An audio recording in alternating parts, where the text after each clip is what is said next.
Chapter 1. The Other Sister. In the polished hills of Malibu, California, where the ocean meets moneyed dreams and Instagram-worthy sunsets, the Hadid family lived a life most people only saw on television. Their lives were lavish, beautiful, and, for the children, tightly controlled. Gigi Hadid was the darling from the start. Big blue eyes, beach blonde hair, and a magnetic ease in front of cameras. By the time she was a teenager, she had already walked her first runway. And then there was Bella.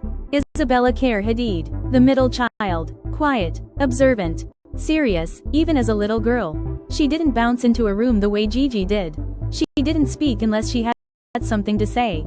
She watched, she listened, and she internalized everything. To the outside world, she was Gigi's sister. A supporting role, a second name in a headline. Inside the house, that sense of comparison lived too, spoken and unspoken. And for Bella, it became a weight. Chapter 2. A weight she would carry for years. Yolanda Hadid was a former model turned television personality.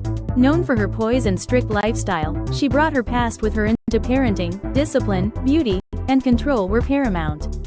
Her daughters would be beautiful, polished, perfect. That was the plan. But with that plan came rules. Yolanda Hadid, you want to be a model? You need to watch what you eat.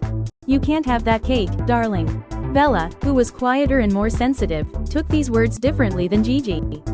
They weren't just about diet. They were about identity. She didn't laugh off the criticism. She absorbed it. Where Gigi thrived under attention, Bella began to retreat. She was told to lighten up, to dye her hair blonde, to smile more. She didn't rebel. She complied. But inside, something broke away. Chapter 3. Horses and Escape. For a long time, Bella found her freedom not in fame, but in horses. She rode competitively, obsessively. Morning to night, dressage, show jumping. Everything else faded when she was in the saddle. It wasn't about cameras or approval. It was about connection and control, something her life otherwise lacked. Her dream? The Olympics. She trained like her future depended on it. But fate had other plans. At 17, Bella was diagnosed with chronic Lyme disease. The condition drained her energy, blurred her vision, clouded her mind. It made competing impossible, and just like that, her escape disappeared. The only world she had built for herself was gone. She had to start over. Chapter 4. This time, in the one world she tried to avoid, Bella signed with IMG Models in 2014, the same agency that repped her sister. But her start was slow. She didn't look like other models of the moment. Where Gigi was warm and commercial, Bella was dark, striking, introspective. She dyed her hair black. She lowered her voice. She sharpened her walk. It was more than a look, it was a transformation. A wall built between her and the girl she used to be. Bella says, "I wasn't trying to be mysterious. I just didn't want to be misunderstood anymore."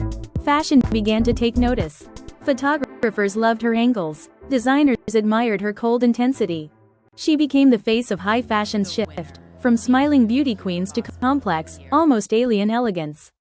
Still, even as her bookings increased, the headlines kept calling her Gigi's sister. But that was about to change. Chapter 5. The Rise. 2016. Paris, Milan, New York. Bella walked the world's biggest runways. Givenchy, Fendi, Versace, Chanel, Dior. Her walk was icy, calculated, unforgettable. She became the face of Dior beauty, the muse of Riccardo Tisci, and soon, the model of the year. The fashion world, once unsure of her place, now saw her as vital. She wasn't Gigi's sister anymore. She was Bella Hadid, singular, powerful, enigmatic, but the spotlight didn't erase the shadows. Behind the scenes, she battled anxiety, depression, and the ongoing toll of Lyme disease. She pushed through pain most couldn't see, and few in fashion ever acknowledged. Bella wasn't just modeling, she was surviving. Chapter 6. Vulnerable in Vogue. For years, Bella smiled through it all. But eventually, she broke the silence. She opened up about her illness, about her mental health, about how hard it was to wake up and keep going, even on her most glamorous days. Bella, interview, "Every morning, every night, I cried. I had no idea how I was even alive sometimes. But I showed up, because I had to." Fans and followers didn't turn away. They leaned in. She wasn't just beautiful, she was real, and in an industry of illusion that made her unforgettable. Chapter 7. The White Dress. Paris, 2022. The Copernic runway. Bella Hadid stepped onto the stage nearly nude. A team of artists surrounded her, spraying liquid onto her body. Slowly, the mist hardened, becoming a real, wearable white dress, sculpted in real time. The moment went viral, but it wasn't just art. It was Bella, vulnerable, exposed, transformed before the world's eyes. A metaphor for her journey. From girl to woman. From overlooked to unforgettable. Chapter 8. Owning the lens. Bella Hadid no longer lives in someone else's light.